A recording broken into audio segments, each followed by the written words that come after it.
Hello everyone, welcome to Easy Biology. This is Pooja Maurya. I hope you all are fine. So in this video we are going to discuss about the transgenic microorganism. हमने last part के video में ये chapter शुरू किया था, that is the biotechnology and its application, जिसमें हमने transgenic you can say plants what are grown in agriculture, we have completed that topic. आज हम पढ़ेंगे ट्रांसजेनिक माइक्रोऑर्गेनिज्म.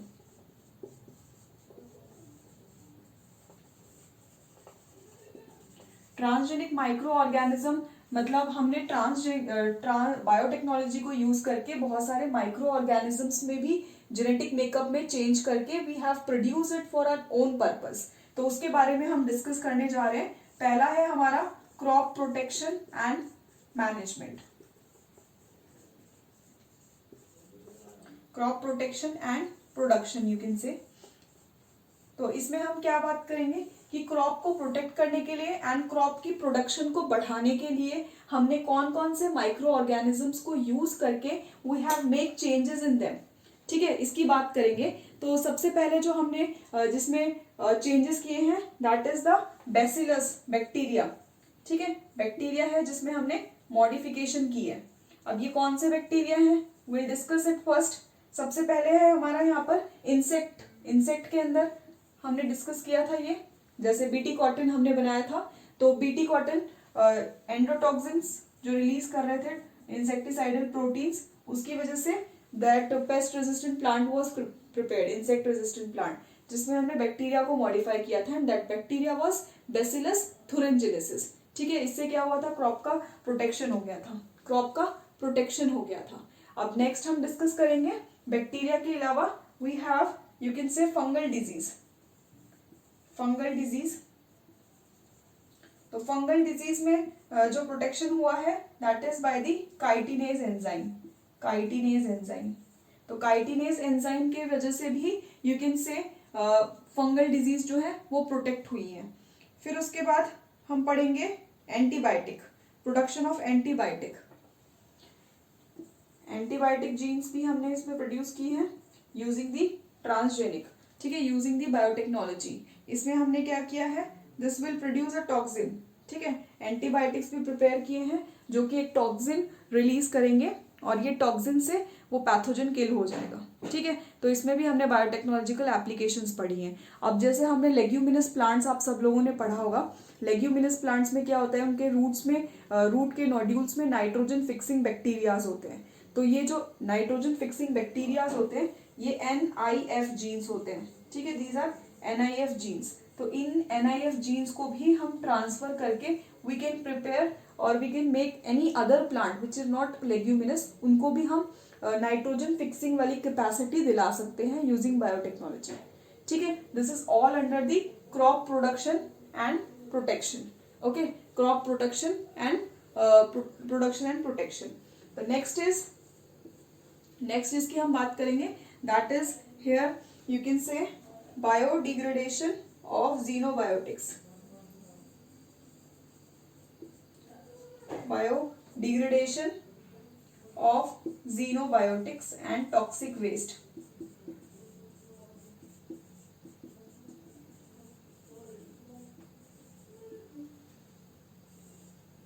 तो xenobiotics हमारे क्या होते हैं, xenobiotics are the waste material. xenobiotics हमारे वेस्ट मटेरियल्स होते हैं. तो इनको डिग्रेड करने के लिए और जितने भी टॉक्सिक वेस्ट बन रहे हैं, चाहे वो पोल्यूशन की वजह से बन रहे हो, वाटर पोल्यूशन, एयर पोल्यूशन, किसी भी तरह का जो वेस्ट है टॉक्सिक वेस्ट, उसके डिग्रेडेशन के लिए भी हम बैक्टीरियाज प्रिपेयर कर सकते हैं और you can say transgenic micro organism बना के using biotechnology we can make changes over it. ठीक है, अब जैसे बहुत सारा वाटर वेस्ट जो जनरेट होता है उसमें रहने वाला एक बैक्टीरिया है दैट इज द सीडोमोनास. ठीक है, Pseudomonas is the name of that bacteria. ठीक है, ये सीडोमोनास जो है अब ये बैक्टीरिया क्या करता है, दीज आर नॉट एफिशिएंट डिग्रेडर्स. ठीक है, ये इतने एफिशिएंट डिग्रेडर्स है नहीं, लेकिन अगर हम इसमें यू कैन से मल्टीपल जीन्स अगर हम इसमें इंट्रोड्यूस कर देते हैं यूजिंग बायोटेक्नोलॉजी तो दे कैन बिकम एफिशिएंट डिग्रेडर्स. और ये जितना भी टॉक्सिक वेस्ट है वाटर के अंदर उसको डिग्रेड करके they can make that pollution less in that water. Okay, तो इससे क्या होगा, जीरो बायोटिक्स और टॉक्सिक वेस्ट जो है डिग्रेड हो जाएंगे. तो सीडोमोनास में ही कुछ सर्टन चेंजेस करके we can introduce certain multiple genes over it using the biotechnology, and we can make that all waste material and toxic waste to be eradicated from that water. ठीक है, एक तो ये process है. अब एक third हम पढ़ेंगे यहाँ पर production of chemicals and fuels. तो आई एम रबिंग इट.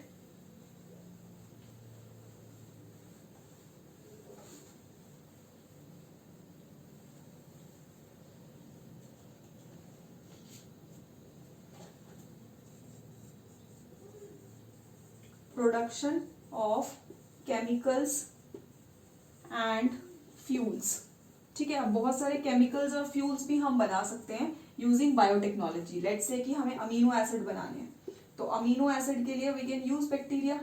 ठीक है, अमीनो एसिड को यूज करके, बैक्टीरिया को यूज करके हम अमीनो एसिड प्रिपेयर कर सकते हैं. And that bacteria is Bacillus amino liquefaciens. Okay, that bacteria is Bacillus amyloliquefaciens. This is the name of the bacteria जिससे अमीनो एसिड हम प्रिपेयर कर सकते हैं.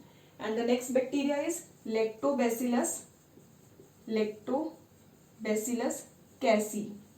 ओके, इन दोनों बैक्टीरियाज को यूज करके इसमें रिकॉम्बिनेंट डीएनए बनाकर we can make amino acid. Okay, we can make amino acid. Next we have E coli and Klebsiella. E coli and Klebsiella. E coli और क्लेबिसिला जो है ये दोनों ही जीन कैरी करते हैं. They carrying this gene from the Z mobilis. ये Z मोबिलिस से gene carry करते हैं. क्लेबिसिला भी, ई कोलाई भी. और दोनों ही ये जो बैक्टीरियाज हैं इसके जीन कैरी करके they could utilise glucose and xylose. ठीक है, किसको यूटिलाइज करते हैं, ग्लूकोज एंड जाइलोज को. ग्लूकोज एंड जाइलोज को यूटिलाइज करके they make alcohol. Okay, ethanol, C2H5OH. Okay, तो इससे ये इथेनॉल प्रिपेयर करते हैं. तो ये फर्मेंटेशन इंडस्ट्री में बहुत यूजफुल होता है कि हम बजाय कि जो सैक्रोमाइसिस सेर्वीसिए के अलावा हम ई कोलाई और क्लेबिसिला को ये वाले जीन बैक्टीरिया के साथ इंट्रोड्यूस करा के we can prepare the ethanol. Okay, तो ये भी यहाँ पे प्रोडक्शन एंड केमिकल फ्यूल्स में आता है. तो इससे हम कुछ नए फ्यूल्स बना सकते हैं. So next we have, you can say, living factory for the production of protein. Living factory for the production of proteins. तो प्रोटीन से है, यहाँ पे हम हॉर्मोन्स की बात करते हैं. जैसे हमारा इंसुलिन हो गया, ह्यूमन इंसुलिन. अभी हम आगे पढ़ेंगे इसमें किस तरह से हम बायोटेक्नोलॉजी को यूज करके हमने ह्यूमन इंसुलिन प्रिपेयर किया. और बोवाइन ग्रोथ हार्मोन हो गया, ह्यूमन ग्रोथ हार्मोन हो गए. तो ये जितने भी हार्मोन्स हैं ये भी प्रिपेयर किए जा सकते हैं. वैक्सीन्स प्रिपेयर की जा सकती है यूजिंग माइक्रो ऑर्गेनिजम्स. तो जितने भी हमने ट्रांसजेनिक माइक्रो ऑर्गेनिजम्स पढ़े हैं they all play role in making our, you can say, production better. ठीक है, बिकॉज हम माइक्रो ऑर्गेनिज्म को इसलिए यूज करते हैं because they are very fast growing. तो ये फास्ट ग्रोइंग होने की वजह से they produce this whatever the chemical we want in very less amount. तो ये जब लेस अमाउंट में, बहुत लेस टाइम में बहुत ज़्यादा अमाउंट अगर क्रिएट करते हैं तो that is very useful for the Mankind. तो इसके लिए हम माइक्रो ऑर्गेनिजम्स को यूज करते हैं for making the transgenic product. So in the next part of the video we'll discuss about transgenic animals. So if you like my video, please share it, subscribe it, and thank you for watching it.